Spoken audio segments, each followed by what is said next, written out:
এটা হচ্ছে কাকড়াছড়ি যাওয়ার সময় জালিয়াখালী মোড়, এটা 4 রাস্তার মোড়।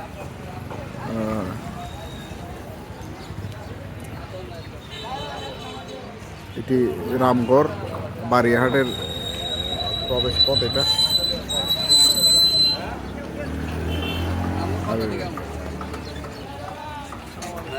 এই যে মোড়টা দেখতে পাচ্ছেন, এদিকে রাঙ্গামাটি বের হয়, মহালছড়ি রাঙ্গামাটি। আর এটা হচ্ছে চট্টগ্রামের যাওয়ার পথ।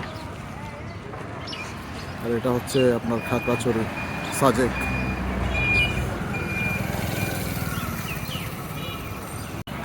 এটা হচ্ছে কাকড়াছড়ি যাওয়ার সময় জালিয়াখালী মোড়, এটা 4 রাস্তার মোড়।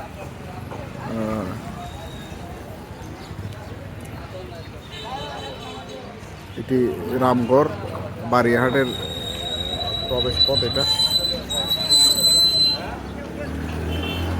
আর এই যে মোড়টা দেখতে পাচ্ছেন, এদিকে রাঙ্গামাটি বের হয়, মহালছড়ি রাঙ্গামাটি। আর এটা হচ্ছে চট্টগ্রামের যাওয়ার পথ। আর এটা হচ্ছে আপনার খাগড়াছড়ি সাজেক।